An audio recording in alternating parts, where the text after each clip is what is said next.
name is Griffin. I am sitting here with my good friend Corbin, as always. Corbin, say hello. I love a quick restart. Yes, Corbin, hello. Nice to see you again, or meet you, because it's been a month. It has been a month. We're literally starting this recording, and we looked at our production notes, and I realized, oh shit, the last one was March 17th, and today is April 15th. We've been busy. We've been busy. Yeah. Opposite schedules busy. What were you busy with this last month? I had multiple shoots. Multiple shoots. I had my big boy job. I was shooting almost every week. Yeah, he had multiple shoots, and I didn't have multiple shoots, but I had work. I said in quotes. You were working. I was working. Yeah. Well, first off, this is the Formula None podcast. It's where we talk about everything but Formula None. No, we do talk about Formula None, because it's the Formula None podcast. Wait, we don't talk about Formula One. We're rusty. We don't talk about Formula One. We talk everything except Formula One, and then we don't. You don't talk until about we do. Until we do, because you can't avoid it. Yep. So Actually, I think we're going to talk mostly about Formula One. we're going to talk mostly At least about Formula None. about Formula One. I keep saying none. We're going to talk probably half Formula One, but do we want to do like the ultimate lightning green flag? Do we have much to say before we get into the main topics? I mean, honestly, like looking at the calendar, there were a lot of races between this and the last time we recorded. I don't even remember the last actual couple of races. Did we even talk about Moto at Coda? I don't know if we even got there. Okay, Moto at Coda. What happened Moto at Coda is Marc Marquez and Alex Marquez, they won the sprint race back-to-back again, as they always do, first and second. And if I remember correctly, Pecco Bagnaia was still in third. But then in terms of the actual race, Marc Marquez had an unforced error. I think he dropped a knee too low, and basically he didn't even necessarily take himself out of the race. I think he like fully slid off and everything, but he got back in and still had a decent recovery. But that led to his brother Alex winning the race, if I remember correctly, which put him in front of the championship because they had just been next to each other the whole time. So when Mark was pretty much entirely out of the points, are you fact checking me? No. I'm just checking who's leading now. Okay. So when that took Mark basically entirely out of the points, that led to Alex taking over. And I think that was the case, if I remember correctly. That's that with MotoGP.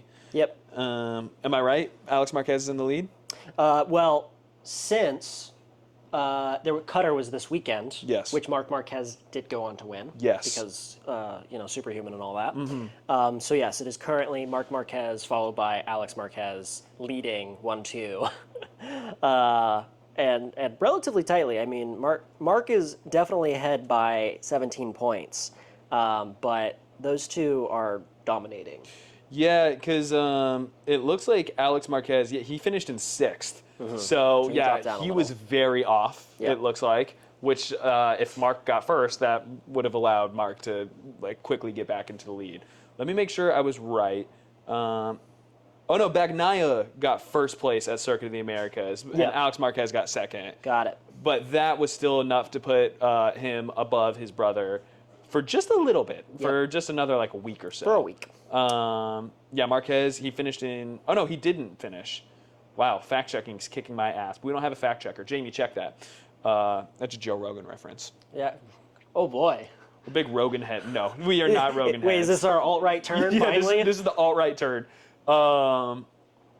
Okay, so that's MotoGP of what we had listed. We don't care about anything having to do with NASCAR. Nope. Although Bristol is a fun track, but we didn't pay attention to that. We've been busy. There was a lot of NASCAR. There's always a lot of NASCAR. Yeah, but that's not for real humans. I think that brings us to what we care about. That brings us to the beginning of April. So Corbin had some shoots, and then on the 31st, I hopped on a plane, and that plane took me to a little place called Japan.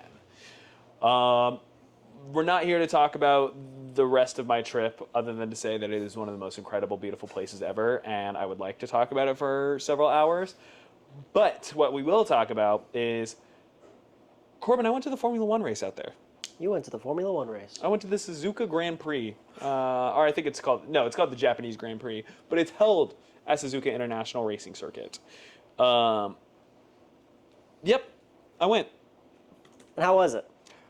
Well, thanks for asking, Corbin. The race was really bad. It immediately led to conversations about just what the hell Formula One is doing. It's a case of like iconic old track, but that's too small for the modern cars.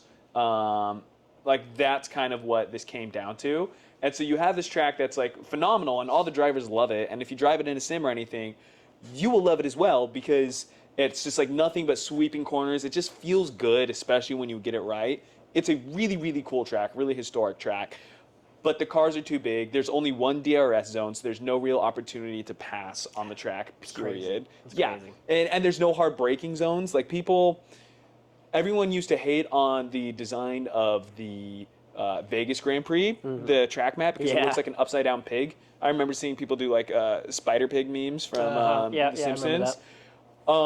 It looks horrible, but it's long straights connected by incredibly hard braking zones. And so what that means is the long straights, you guys will just be in a drag race and you get to see, hey, who has more power than the other guy? Yep. And then the hard braking zones, you see who's the bravest dude on the brakes or what car has the best aerodynamics that's able to make the turn at a higher speed, all of the above. You're just able to see incredible overtakes in these braking zones. And then maybe if somebody gets a better run outside of the turn, they hit that straight again and they can just punch it. DRS or not, like they can just get around, and it just makes for interesting stuff. A swooping circuit with no real braking zones, that's not going to happen. And then it's just thin on top of that, it won't happen. The race itself was pretty boring. Well, we should probably get into that. I mean, I feel like there's an order here. Like, Yeah. the Japanese Grand Prix, this is also the first, just to back it up a little, this is Yuki Tsunoda's first time sitting in that Red Bull Racing car, Yes. right? Yeah. So there's a lot going in. This is a big weekend Big weekend. for Japanese racing, period. Yeah, and so with the Yuki Tsunoda thing, it's the fact that he was originally on V-Carb. That's their current name, right? Yeah, V-Carb Racing No, Bulls. they're Racing Bulls now. They're Racing Bulls, yeah. They change their name every 2 weeks. He was on Racing Bulls with Isaac Hajar, who is a rookie this year. And they didn't promote Yuki to the Red Bull seat because they've long criticized him for not being mature enough or good enough to have that seat. Well, for years, he's proven that he's better than literally every other person in that Red Bull family. And you could say something about his maturity, but that also kind of felt like a slight, especially because at one point he clearly was mature enough. He was no longer shouting on the radio like an idiot all the time. He was becoming just a well-rounded driver who was consistent and dependable and beat all of his teammates.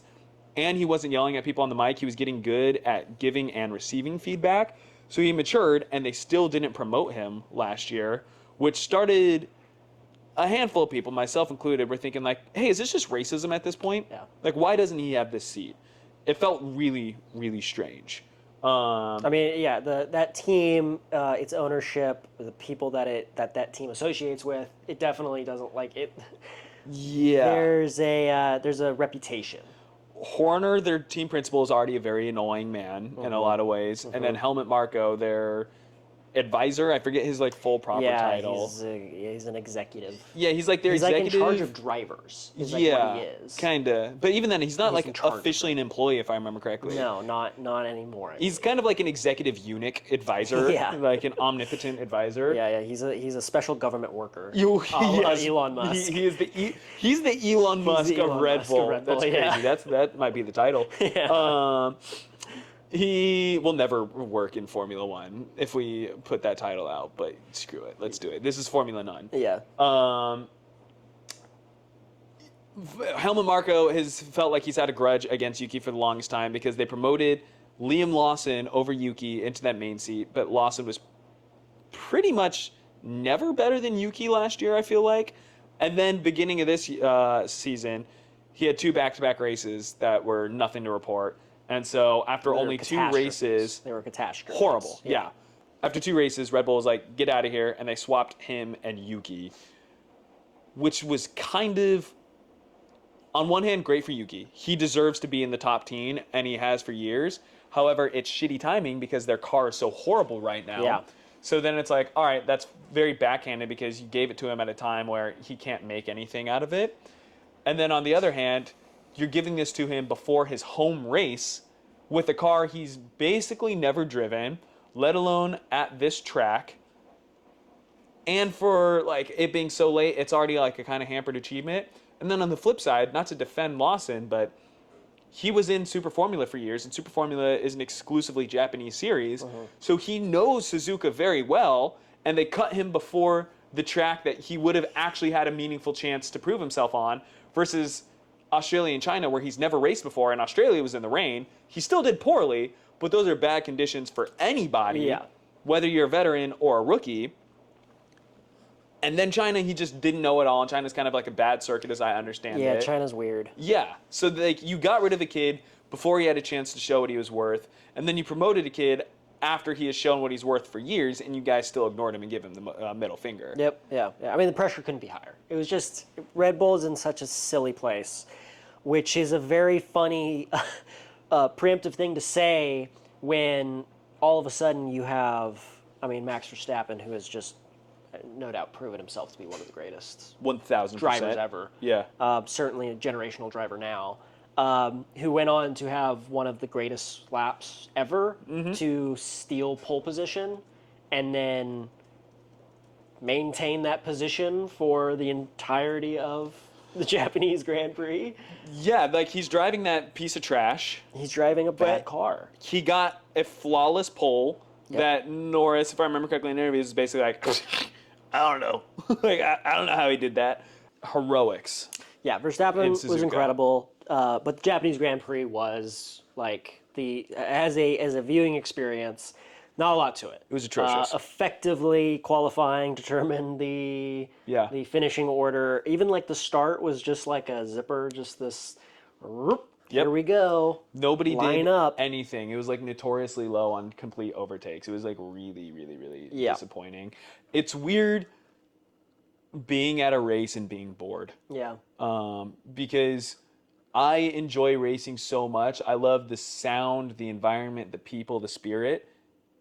And I was watching these cars go by, and I felt nothing. Like, I could tell that it was kind of boring. Yeah. Like, a car would go by, and then a couple seconds later, another car would go by.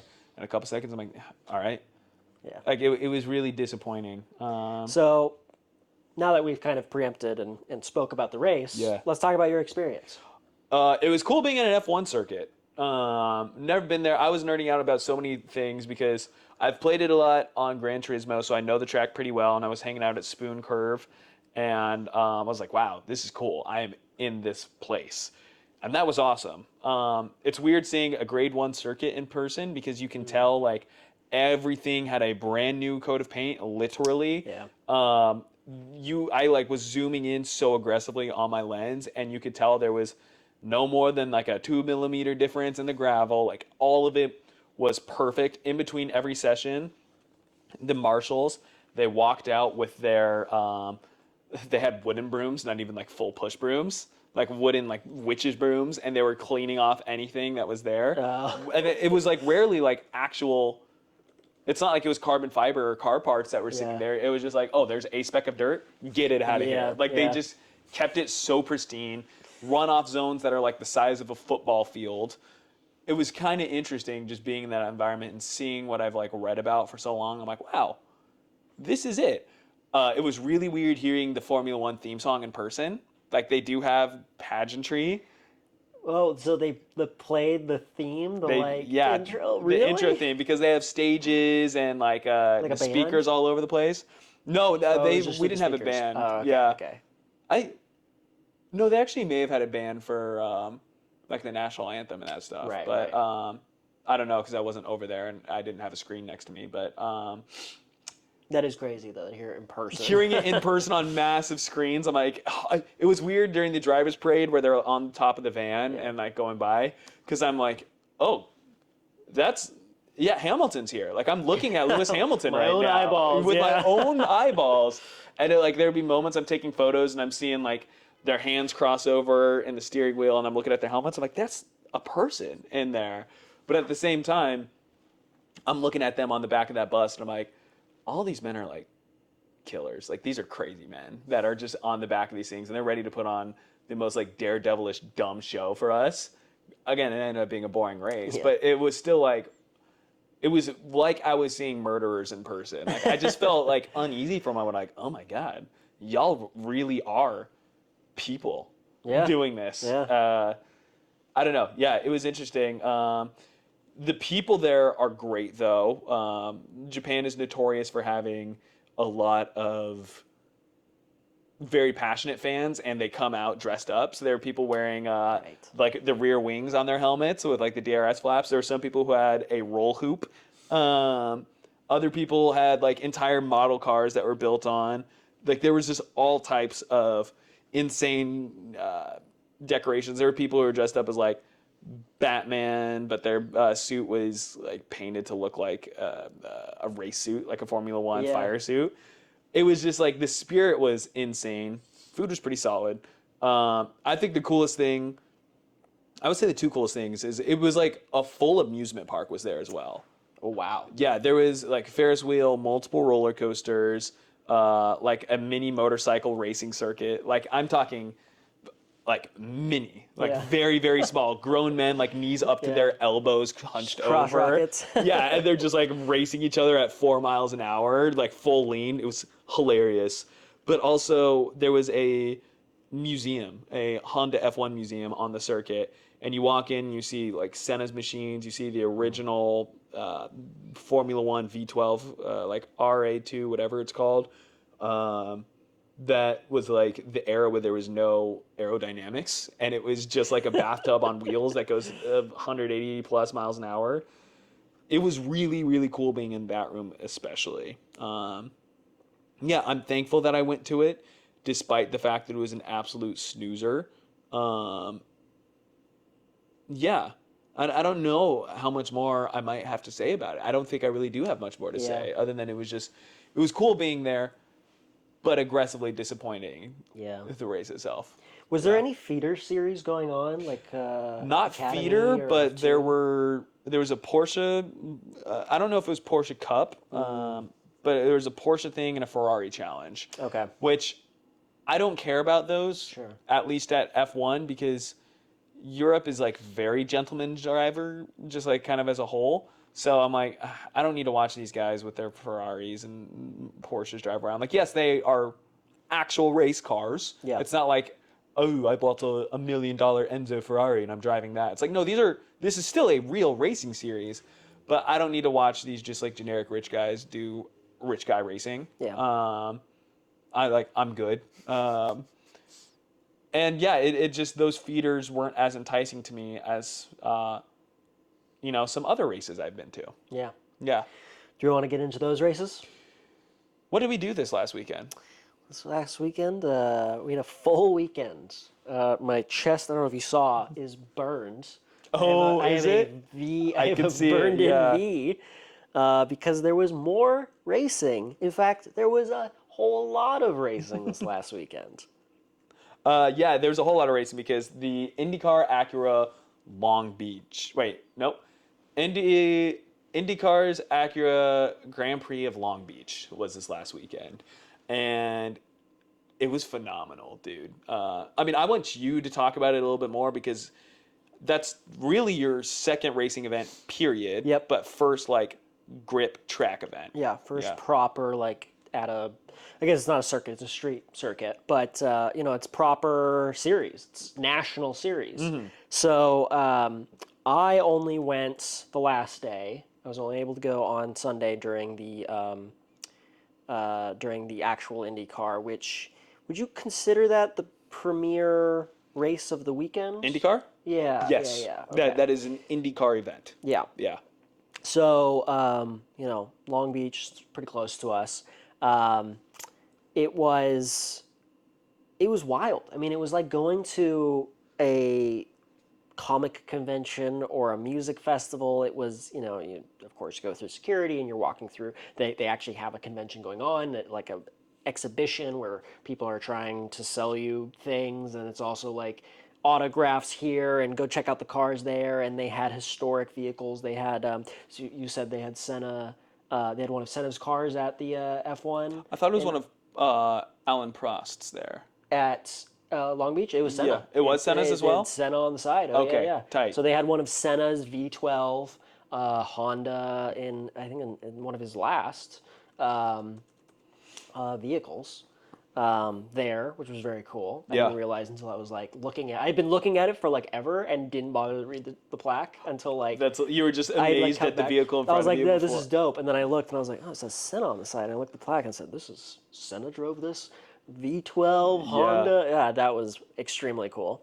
But it was, I mean, it was a ride. I mean, the whole thing was that day there was GT of America was driving. So that was, what were the vehicles? I guess there was like It's a Corvette, feeder there was- sports car GT3 series. Yeah. Or there's also GT4 in it. So it's a multi GT class race. Yeah. There's like an Acura NSX in it, which that's not even made anymore. Yeah. But there's Aston Martins. Honestly, I barely remember. Yeah, that's right. There was an Aston Martin. Yeah, Like yeah. a Vantage or a Vanquish. Yeah, it was the. No, I think it would have been one of the DBs. It's the Heart of Racings, though. Oh yeah, Yeah. it was the harder rate. Yeah, it was harder rate. Yeah, I remember because they crashed. The Heart. Yeah. But even that was sick. I mean, that was like very fun to see. Long Beach was amazing. I mean, it was. I mean, I'm sure we're gonna want to go back and forth because you Aston have Martin a larger. Vantage GT4. It was a Continue. Vantage. Yes. I know something. Hey, all of their cars look the same. They'll look great. Yeah, But- it's true. They are. Yeah, that's Yeah. why I'm like, was it Vantage? Vanquish? What is it? Yeah, so you're going to have obviously a lot more to say because you Yeah. were there for the whole weekend and there was a lot more racing. But I couldn't get over how loud it was. That was amazing. I couldn't get over the energy. I mean, the cars were going and it was shaking the world. And something I thought about and I didn't even dawn on me until I was standing there was, besides the fact that they are smaller in person, Tiny. was when you're watching any of these motorsports on screen and you see the like timing differences between vehicles, you know, it's 2 seconds or it's 10 seconds, 25 seconds, it's a lap, right? These deltas. It's crazy to be there and have a car go by you and go 1,000, 2, 1,000, 3, 1,000, 4, 1,000. Have them go by. I would do that. I started doing it, and I know I was doing it the entire time. Anytime a car went by, and it wasn't like 1, 2, 3, 4, 5, which there would be. You know, they were wheel to wheel. I mean, it wasn't a very exciting race. Like there was not a ton of overtakes. But you know, it's IndyCar, so it's relatively bunched up. Yeah. For the most part, and it's 27 vehicles. But there were so many times where you'd have race leader go by, and then it'd be 1,000, 2, 1,000. Yeah. It was awesome. It was like there's just such a it's so visceral to be there. That exact thing is why I watched a decent amount of racing movies, and I think the movie Gran Turismo, it's popcorn fun. Like it's not a great film, but it is what it is. I think the best thing it does that I haven't seen in any other racing movie is when they're doing the final, like it's in the final act, they're racing at Le Mans, and like the bad guy, the antagonist, he's in a car 5 seconds ahead in a prototype car, and on the back straight of Mulsanne, they go about 220 miles an hour, and they're sitting there and they keep telling him, Yan, you got to make up 5 seconds, bro, and like 5 seconds doesn't sound like a lot, but then they have a camera shot where it's like on the ground and then the antagonist car goes over, and like you're saying, it sits there silent, 1,000, 2, 1,000, 3, 1,000, 4, 1,000, 5, and then your car goes by, and seeing what that feels like at 220 miles an hour, you're like, oh my God, how is this guy going to close this gap? Like, it is just nightmarishly far. It's so far. It's It's so much. insane. Yeah, you don't.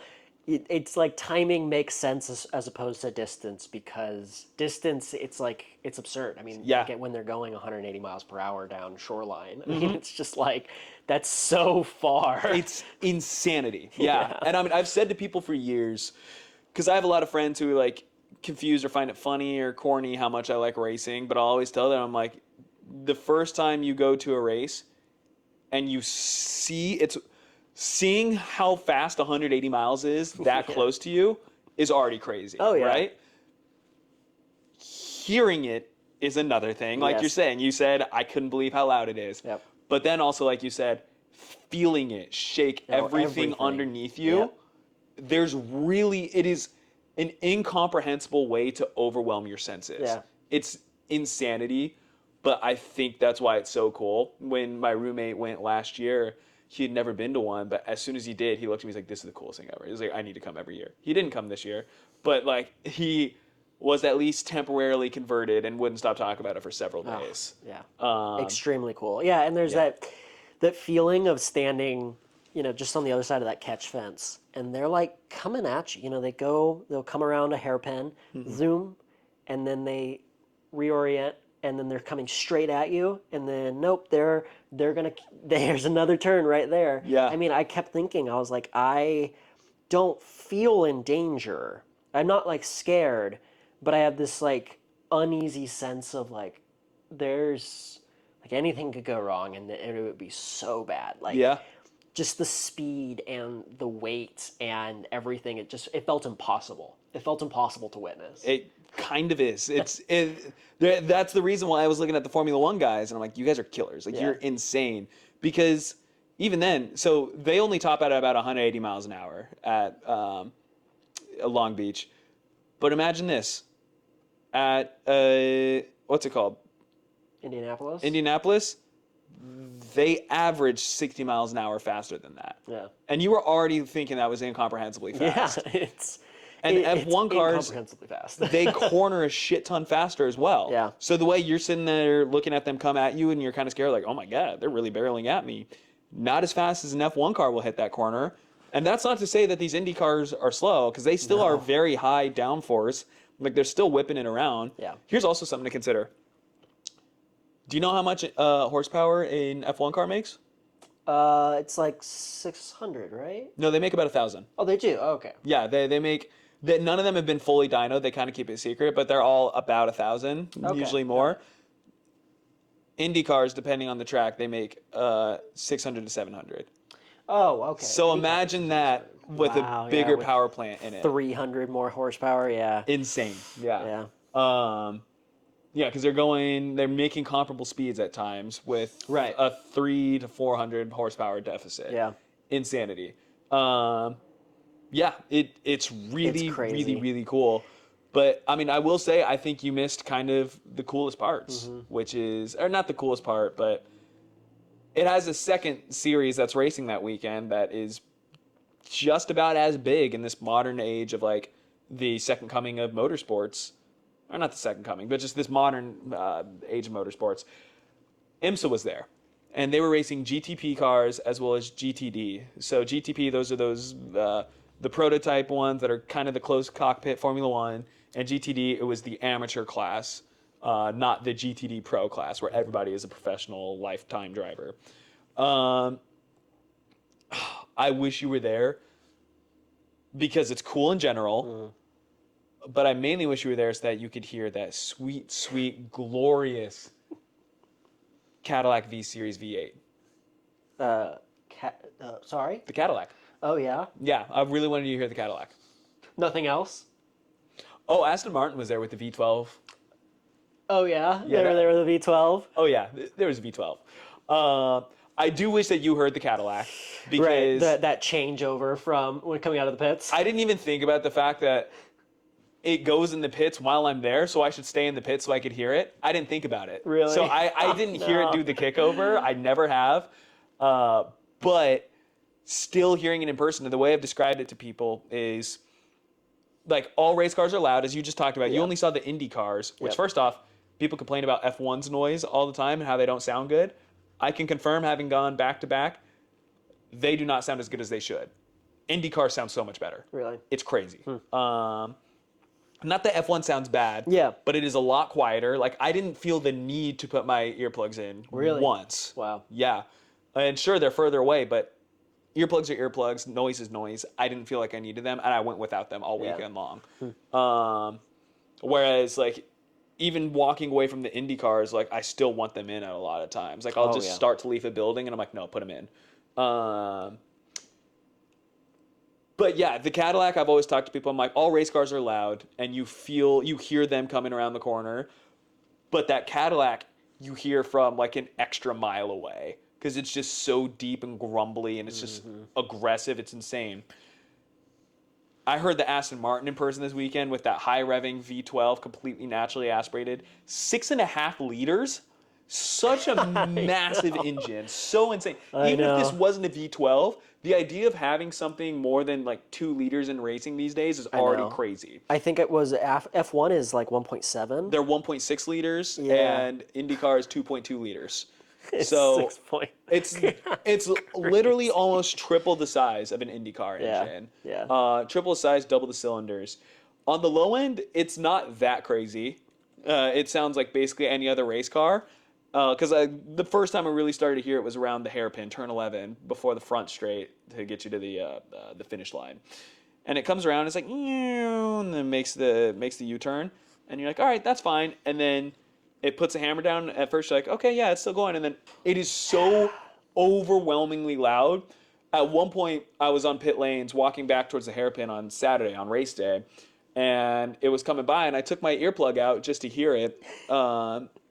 Like completely unfiltered because I didn't want to play with it before.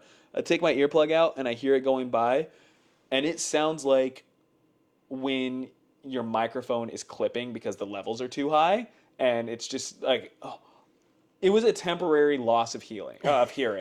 It was truly incomprehensibly loud, and so many people there, whether it was media or fans, like everybody collected around that car because they're like, this is the coolest thing ever. It didn't perform well. If I remember correctly, it got 10th. It was 10th. Yeah, 10th. So dead last of the GT. Or no, Second to last. It beat an Acura, right?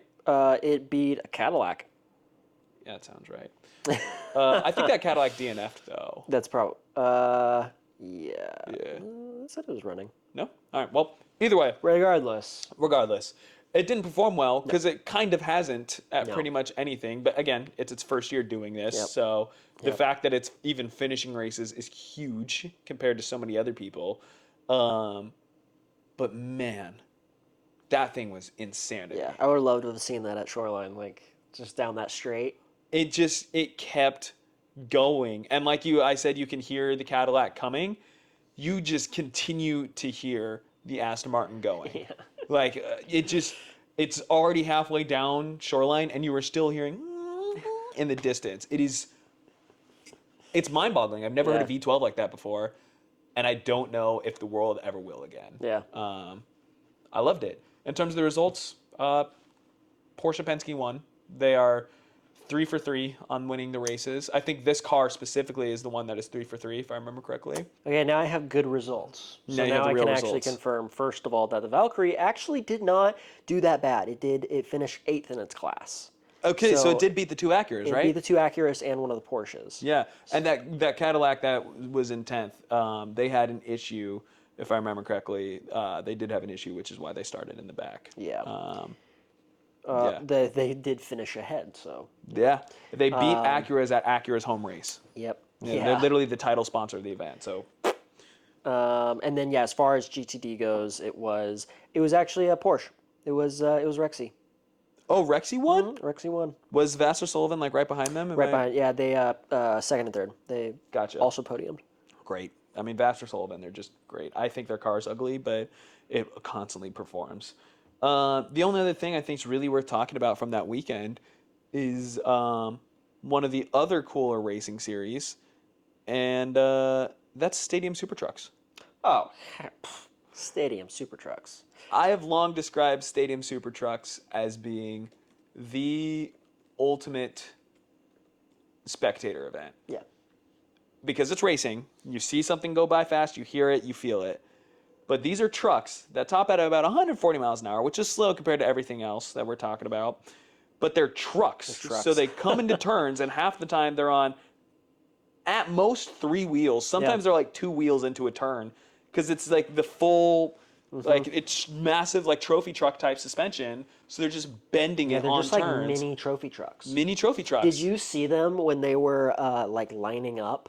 Some of them, they were doing like shakedowns on shoreline, and a couple of them would just go on two wheels. They would drive up Yeah. on the ramps, and then they would just ride on just two wheels, balance for a minute. all the way. Oh yeah, Yeah, it's so yeah. cool.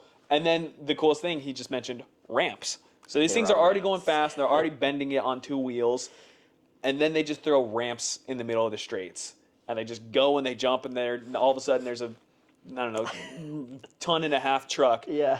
30 feet above you, going 140 miles an hour. It was insane. So I positioned myself on shoreline for that part where the two of the ramps were, and or at least two of the ramps. I actually didn't go all the way down, so maybe there were more. But I positioned myself. It was back-to-back ramps. When the trucks hit the ground, it shook through the asphalt into the grass and shook the ground. It was like a giant was walking nearby. It was insane. They would hit the ground and shake everything.